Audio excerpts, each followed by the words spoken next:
Allez, Schatz, merci de m'accueillir away. C'est un plaisir pour le congrès permanent que je représente aujourd'hui de venir à Donosti sur l'invitation de Chalcendia.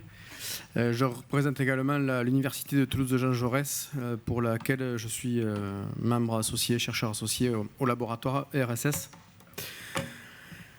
Je vais vous présenter l'acceptation sociale que reçoit le conjugueur gascon. Donc j'espère qu'on est dans la thématique. Je vais repréciser un point, puisqu'on entend parler de normalisation, on entend parler de standardisation. En occitan, en gascon, la normalisation, donc moi j'entends parler de la normalisation graphique. Elle est assez avancée. Il reste toujours évidemment des points à régler, puis la langue évolue. Donc j'avais eu l'occasion et le plaisir de venir à Vitoria-Gasteiz parler de la normalisation graphique pour les toponymes gascons. Voilà. Donc, par contre, au niveau standardisation, contrairement à la situation du basque où il y a eu un gros effort et qui fonctionne pour avoir une forme commune à tous. En occitan, et c'est un peu le sens de ma présentation, on va voir que c'est beaucoup plus difficile. Et que du coup, la volonté d'avoir un standard n'est pas non plus présente. Donc pour cette présentation, j'ai eu certains collaborateurs durant l'étude. Donc Dominique Château-Anon, qui est master à Toulouse, qui m'a aidé notamment à créer des cartes dynamiques. Parce que moi, je suis linguiste, je suis très très peu informaticien. Je ne suis pas non plus formé pour le traitement automatique des langues. C'est pour ça qu'au sein du congrès permanent, on a des profils très variés et complémentaires. Et ensuite, il y a 4 autres personnes qui m'ont aidé à prendre conscience de la diversité qu'on avait en morphologie verbale gasconne. Donc voilà les 4 personnes, je passe rapidement. Donc la récente création du conjugueur gascon, on va y faire un saut à l'intérieur, c'est basé sur le travail de Vio et Bianchi, sur les fiches normées de 1995. Donc, ils ont clairement fait le choix d'essayer de normaliser, voire de standardiser la morphologie verbale gasconne, donc les conjugaisons gasconnes, mais avec un choix assumé de prendre pour modèle, au moins, les formes du sud-ouest de la Gascogne, c'est-à-dire le Béarn. Par ailleurs, et c'est ce pourquoi j'ai accepté d'être recruté initialement au congrès permanent, un des piliers du congrès permanent, c'est la valorisation de l'unité dans le respect de la diversité. Donc Benazet hier parlait du dicodoc, j'en suis particulièrement fier puisque c'est moi qui ai créé ce nom, et il parlait du basique dont je suis le créateur également, un des auteurs, et on va avoir rapidement le basique sur les 6 dialectes dont parlait Benazet hier. Et donc pour donner un exemple, le mot vache, parce que je suis de la campagne, pour vache, on aura dans le futur basique 2 formes. Forme sud, baco ou bac, mais dans tous les cas, ça s'écrit baco, vaca en castellano. Et dans la forme nord, vasa ou batsa, mais écrit V-A-C-H-A. Donc pour dire que on respecte cette diversité. Et voilà, donc de fait, dans cette recherche, pour mieux faire comprendre aux gens la diversité, puisque moi je l'ai aussi découverte en partie, on a décidé de mettre cette diversité sur des cartes numériques que je vais vous présenter de suite. Alors si ça marche, je vous présente déjà le conjugueur gascon. Je vais prendre un verbe très simple, en castellano cantar, en occitan canta.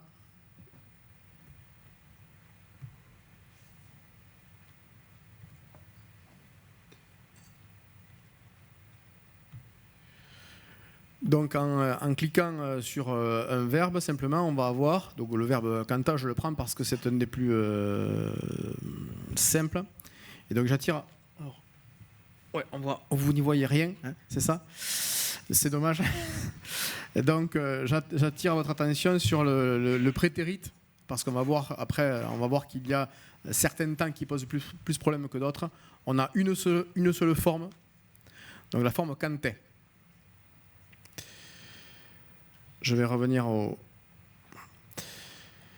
Donc maintenant, je vous présente rapidement donc la carte. Cette carte, elle a été construite à partir des variétés de l'Atlas linguistique de la Gascogne, on va les voir juste après, que Pierre Lartigue avait synthétisé. Permitir, si.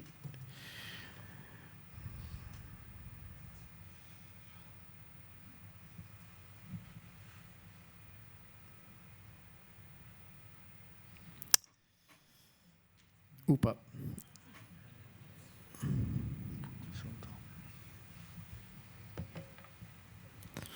Bon.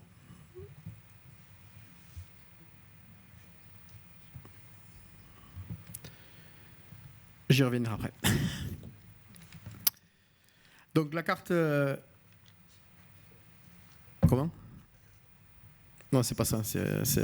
Donc ça, c'est la carte originale. Donc moi, ce que je vais vous présenter, c'est une carte dynamique où on peut aller chercher les variantes. Donc là, c'est la carte de l'Atlas que Philippe Lartigue a synthétisée. Donc on voit qu'il y a une vingtaine de zones avec donc toute la variété, pas que la variété morphologique verbale, mais la variété en général, syntactique, morphologique nominale, etc. Donc ça fait 20 zones, ça fait beaucoup.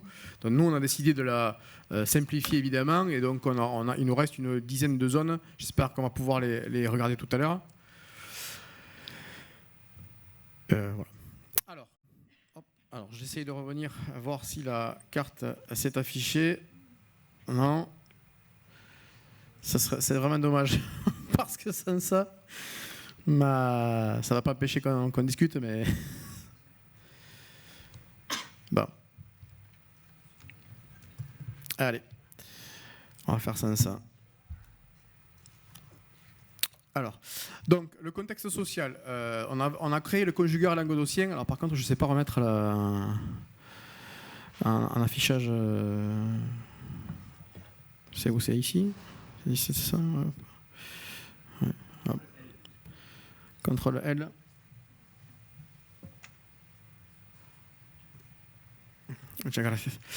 Donc on a créé le conjugaire languedocien il y a 2 ou 3 ans, je pense, à partir des travaux de Patrick Sauzet et également certainement de Madame Hubault. Ce conjugaire a été assez bien accepté malgré la diversité que je vous présente, puisque donc la première forme, c'est la forme du conjugaire que nous proposons. Et ensuite vous avez les formes qu'utilise le président du congrès permanent tous les jours quand il parle avec nous. Et je vous ai proposé également les formes du languedocien de la Garonne, donc Toulouse et l'Ariège, donc faguet, fête, fasquec. Donc on voit quand même clairement qu'on n'a pas les mêmes finales et qu'on n'a pas le même radical. Pour la seconde forme, fouguet, siguet, fusquec, c'est la même chose, changement de radical et changement de finale. Pour autant, les languedociens ont assez bien accepté. Il y a eu peu de retours négatifs sur ce point-là. Donc la diversité morphologique verbale gasconne a cette différence que, je ne peux pas vous le présenter sur la carte, on a des différences notamment de finale, mais à part égale. Donc par exemple, je vous ai proposé la forme kantais.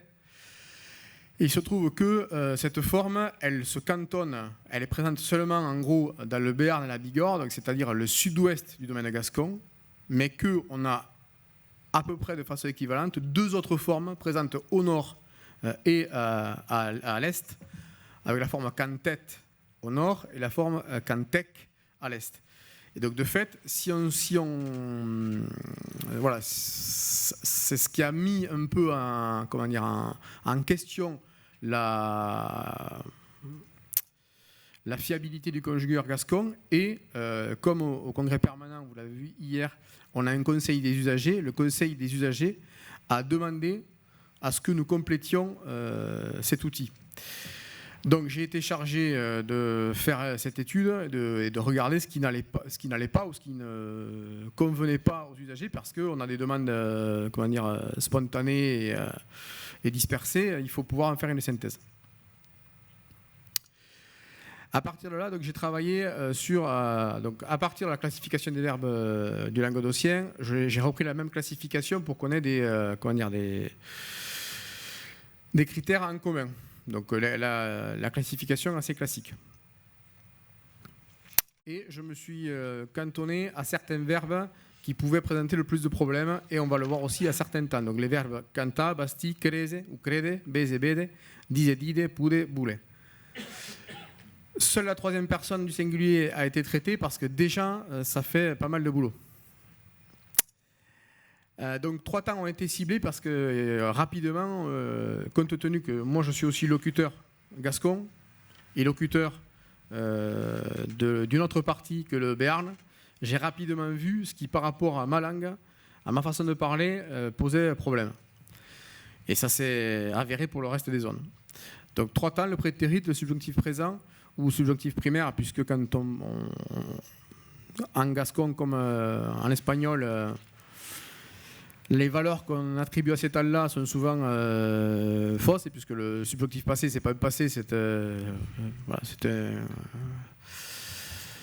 un conditionnel intellectuel, on va dire, en tout cas des choses qui ne sont pas certaines. Donc voilà pour le prétérit. Ce que j'aurais pu vous montrer en carte, je vous le montre, c'est beaucoup moins rigolo par écrit. Donc pour tous les groupes, on va avoir 3 possibilités. Et 2/3 du territoire possède une finale. Donc T, cantet, pour la zone ouest et nord, quasi similaire au gascon, puisque au languedocien, puisque le languedocien a également la forme cantet. C'est une conjugaison avec un fixe, R aux autres personnes, donc canteri, canteres, cantet, canterem, canterets, canteren. La seule différence avec le languedocien, c'est la dernière forme. On n'aura pas canteren, mais canterum. Donc ensuite, pour la zone est, c'est ma zone, qui est la typique du gascon, conjugaison généralement sans un fixe, mais un fixe productif en languedocien, en gascon toulousain notamment. Donc à partir de la forme cantec, on a une reconstruction possible, et c'est la forme du toulousain. J'en parle un peu parce que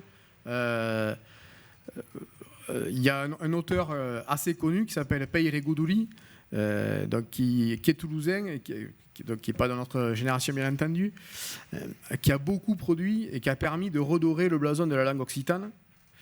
Et lui, il utilisait ces formes-là. Et aujourd'hui, ces formes-là, elles sont moins utilisées parce que tout simplement, elles ne sont pas transmises à l'école. Et donc, enfin, dans la dernière zone, donc la zone béarnaise, et donc il n'y a pas de finale, c'est ce qu'on a vu tout à l'heure, cantet. Alors cette absence de finale est relativement paradoxale dans la mesure où c'est la zone occitane.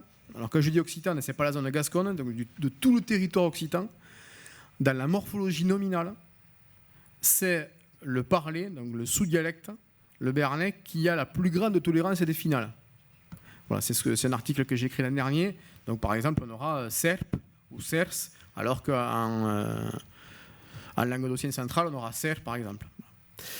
Donc de fait, on s'aperçoit là que, en s'appuyant sur Biaut et Bianchi, le congrès permanent choisit finalement de préconiser un trait minoritaire comme forme principale. Et ça, ce constat-là pour nous, aujourd'hui, ce n'est qu'un constat, donc on a commencé à le mettre en valeur sur des cartes. Il n'y a pas d'outils complémentaires pour l'instant, mais ça pose question. Ensuite, je me suis concentré donc, sur les voyelles finales, donc les conjugaisons suffixées arrière et les conjugaisons radicales. Pour ces conjugaisons-là, on a 3 possibilités. Donc, dans le nord, on aura U, dans le sud-est, on aura E, et la zone centrale, majoritaire, largement majoritaire pour le coup, cette fois-ci, on aura OU. Mais malgré tout, je vous montre ici que donc pour le nord, on aurait une seule forme d'issute, pour le sud-est, une seule forme d'idec, mais pour la zone centrale, bien que cette voyelle soit majoritaire, alors on a toujours cette voyelle, digouk, dizouk, dichouk, dichout ou digou, mais malgré tout, on voit qu'on a quand même 4 formes autour de cette voyelle. Bah. Donc, c'est aussi pour dédouaner un peu le congrès permanent face à la difficulté qu'on a à créer un conjugueur en gascon qui puisse correspondre quelque part à une majorité sans froisser les autres. Hein, voilà. Et enfin, donc autre point concernant la conjugaison vocalique, donc une possibilité et demie, c'est un peu pour piquer, parce que certains sont venus nous dire, mais vous n'utilisez que la voyelle est, alors que, par exemple, dans les Pyrénées, donc, je suppose que voilà, le groupe Nada, qui est le groupe le plus connu, le groupe musical le plus connu en Occitanie et qui dépasse les frontières, puisque hier, certains de vos collaborateurs m'en ont parlé. Donc, Nada utilise la forme canta, et elle est très peu représentée dans les grammaires, et elle n'est pas représentée dans le conjugaire gascon. Donc, la question se pose aussi là. Voilà. Donc l'Armagnac et le Toulousain ont un infix dit incoatif, donc bastis-cook, ce qui n'est pas le cas du reste du territoire. Cette voyelle est caractéristique du prétérit en gascon, comme pour la conjugaison radicale, puisqu'on aura entenouk, entenu, entenut, mais dans le reste du territoire, pour les formes en hier, on aura des formes courtes en bastique, bastite, basti. Alors je vous fais un peu cet exposé un peu technique sur la morphologie verbale, pour montrer que on a quand même une réalité morphologique qui est très variée et qu'à partir de là, linguistes et informaticiens ont quand même un gros travail pour essayer de contenter tous les locuteurs gascons. Au subjonctif présent, donc là on va avoir deux zones principales, la zone en I et la zone en E. Donc la zone en I, c'est la zone qui est à l'ouest. Donc on pourrait couper le territoire gascon en deux, est-ouest. Donc pardon, à l'ouest c'est I, à l'est c'est E. Et il se trouve que dans le conjugaire gascon, pour l'instant, on n'a qu'une seule de ces deux formes. Alors, je ne sais plus laquelle c'est, ça doit être E, je suppose. Voilà. Du coup, ça veut dire que sur ce temps-là, la moitié des gascons ne sont pas représentés. Et forcément, ils sont venus nous le dire.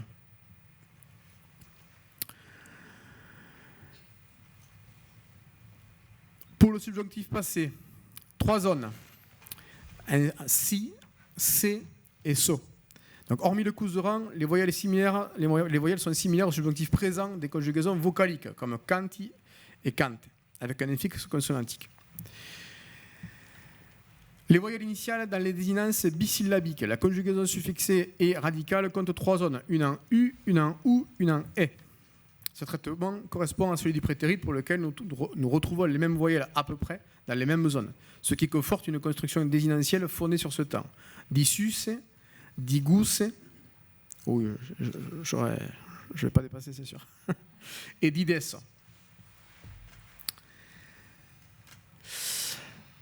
Maintenant, je vais vous parler de la répartition thématique, parce que pour arriver à créer un conjugaire, on dissèque la morphologie verbale par morphème. Donc le radical, forcément, en fait partie. Là, je vais surtout essayer de vous montrer qu'en plus de la diversité des désinences, des radicaux, on a une répartition thématique d'une zone gasconne à l'autre qui est en plus différente. C'est-à-dire qu'avec les mêmes radicaux parfois et les mêmes désinences, on va avoir une correspondance des temps différente. Donc la normalité subsiste dans l'opposition d'un thème de présent servant au présent de l'indicatif, au subjonctif primaire, donc au présent, à l'imparfait, et d'un thème passé servant au prétérit ou passé défini et au subjonctif secondaire ou passé. Louis Alibert, dans la grammatique occitane, a proposé une sélection morphologique reposant sur la clarté de cette opposition. Donc simplement là, dans ce tableau que propose Alibert, et donc repris par Lafont en 81, on voit une répartition des thèmes. Des radicaux, pardon. On va essayer d'avoir le même lexique jusqu'au bout. Donc, par exemple, pour le verbe pude, qui est en bas à droite, on voit que pot au présent est seul, pusque au subjonctif présent est seul, et qu'ensuite on a le même radical pour le prétérit et le subjonctif passé. De nombreux verbes ont un thème unique à tous les temps. Donc, par exemple, canta, c'est l'exemple typique, va avoir un seul radical tout le temps. Mais certains dialectes ont des radicaux différents en fonction des temps. Voilà. Donc, je vous montre ici, vous y voyez un peu, ça me fait plaisir. Donc, j'ai pris 6 verbes qui permettent de tâcher d'ébaucher un schéma de répartition des radicaux. Donc on a la zone de Bordeaux, de Bazas, les Landes, l'Armagnac, le Toulousain, le Béarn Ouest, le Béarn Est et le Couserans. Il y a des zones que je n'ai pas pu reprendre parce qu'on n'a pas assez de données. Mais à partir de là, j'essaie de construire un schéma. Donc vous voyez rapidement avec les couleurs que certaines zones n'ont que 2 oppositions, donc on n'a que 2 radicaux, mais d'autres en ont 3, ce qui est le cas également du languedocien. Et donc, vous avez les verbes suivants, bese et crese, où on voit que quand même majoritairement, on va avoir que 2 radicaux, et que parfois, on n'en a qu'un seul. Donc, par exemple, pour le verbe crese, dans l'ouest et l'est béarn, on va avoir la forme cred, credu, credio, credusi. Ça vous permet également de voir, je vous parlais tout à l'heure des prétérites où il n'y a pas de finale, la réalité des choses, c'est-à-dire que sur les zones que je représente là, donc il y en a 7 ou 8, si on prend le prétérite, on voit que la majorité des zones ont une finale. Alors c'est soit que, comme bezouk ou beskouk, soit te, comme bit, bezout par exemple, et que finalement il n'y a que 2 zones, et là c'est la zone ouest béarn, est béarn, mais qui comprend aussi la Bigorre, qui n'a pas de finale. Donc à partir de ces tableaux, même si je travaille sur les radicaux, ça nous donne quand même des informations sur le reste. Même chose ici, et donc là on a quand même le verbe le plus régulier qu'on ait finalement au niveau de la répartition des thèmes, c'est le verbe boule, alors que par ailleurs c'est un verbe qui est relativement irrégulier. Dernier verbe, donc basti, où donc là vous voyez qu'on trouve de tout. Voilà, bastiscus, bastisse, bastis, bastissi, par exemple au subjonctif secondaire. Mais malgré tout, avec une répartition des thèmes qui est assez régulière. Et chaque fois avec 2 niveaux d'opposition. Donc 2 niveaux d'opposition sont possibles qui caractérisent l'organisation languedociano-provençale. On compare au languedocien au provençal tout simplement parce que le conjugueur a été relativement accepté. Donc le radical possiblement unique, celui du présent de l'indicatif, le thème possiblement commun au subjonctif et au prétérite, et enfin celui du subjonctif présent et celui du subjonctif passé. Je vous montre un peu la répartition comme on l'entend, c'est-à-dire que là, c'est tout simplement un schéma des possibilités qu'on a. Donc on a le radical possiblement unique comme quanta, et ensuite des niveaux d'opposition différents. Donc on a d'un côté l'indicatif présent qui s'oppose au prétérite et subjonctif présent et passé. Dans la première situation. Deuxième situation, on va avoir toujours l'indicatif présent seul qui va s'opposer d'une part à une unité prétérite et subjonctif passé, et ensuite le subjonctif présent qui sera seul. Alors je vais vous passer rapidement et je mets en couleur ce qui est présent ce qui est commun au languedocien et ce qui ne l'est pas, pour vous montrer simplement, et je ne vais pas faire un exposé spécifique à chaque fois, qu'on prenne conscience du niveau de complexité, de répartition des radicaux en plus des désinences en gascon. Donc ça, c'est pour le basadais. On voit quand même qu'on a tout en commun au languedocien, sauf qu'il y a 2 niveaux supplémentaires de complexification. Pour le bordelais, on retrouve une partie commune au languedocien, mais encore 2 niveaux supplémentaires. Pour le couserand, par contre, on a exactement le même schéma que le languedocien. Donc les 3 sous-dialectes présents ont en commun avec l'organisation languedocienne, au-delà du thème unique, le dernier niveau d'opposition à 3 thèmes. Indicatif présent d'un côté, prétérite et subjonctif passé de l'autre, et enfin subjonctif présent. Pour le béarnais, on a le premier niveau d'opposition en commun, mais par contre on constate que le béarnais, lui, n'a que 2 niveaux d'opposition possibles, alors que le languedocien en a 3. Pour l'Armagnac, qui est Montparlais, on a également 2 niveaux d'opposition, et on a le premier niveau qui est commun au languedocien. Donc ces 2 sous-dialectes n'ont que 2 niveaux d'opposition, quand les autres en avaient 3. C'est ce que je viens de dire, je passe. Je vais aller vers la conclusion, puisqu'on ne sera pas loin. Pour les désinences, on a une variété très importante. Néanmoins, on a des caractéristiques identifiables. Consonne finale au prétérite, te, que ou ensemble vide, pas de finale. Au subjonctif, une zone en i, une zone en o. Pour le subjonctif passé, voyez l'initiale u, ou, et voyez le final e, i, o. Une diagonale parfois perfectible se dessine donc de l'est Donc Agen au sud-ouest, comme Mourenx, notamment au subjonctif. La voyelle I est régulièrement présente au nord, alors que ce sera O et E en fonction du temps de l'autre côté. Cette diagonale est confortée par la tolérance et la nature des consonnes finales. Te au nord de la diagonale, que au sud, seule la zone sud-ouest n'a pas de finale. La répartition des thèmes, je la passe, on vient d'en parler. Rapidement, pour vous amener vers une conclusion avec une proposition de complément, malgré une diversité importante des désinences et une répartition thématique qui n'en est pas bien moins variée, une synthèse non exhaustive peut permettre de rendre compte d'une partie de la réalité des locuteurs, parce que c'est bien aux locuteurs qu'on pense au final, puisque la demande vient des locuteurs. Voici donc une proposition qui pourrait venir en complément du conjugueur où il y a une faute, gascon.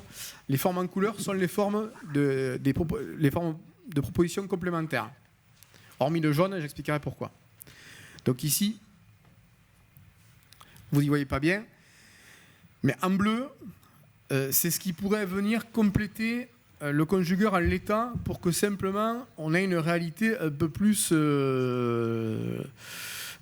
cohérente par rapport au locuteur. Comme je l'ai dit tout à l'heure, par exemple pour le prétérit, on a vu qu'il y a 3 zones quasi équivalentes au niveau des finales. Donc, il pourrait être envisagé qu'on ait ces 3 zones représentées. Pour le subjonctif présent, on a 2 zones. Pour l'instant, il n'y en a qu'une sur le conjugueur.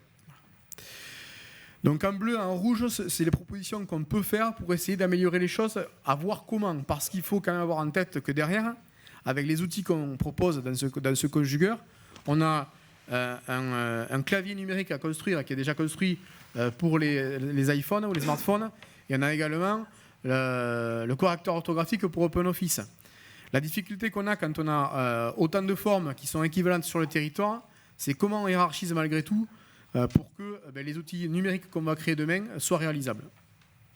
Je vous montre le dernier tableau et j'en aurai fini. Donc vous voyez ici en bleu les compléments qui font que malgré tout, on constate qu'aujourd'hui, le conjugueur a certaines lacunes qu'il va falloir qu'on travaille à combler pour qu'il y ait enfin une acceptation sociale, puisque c'est ce dont on parle.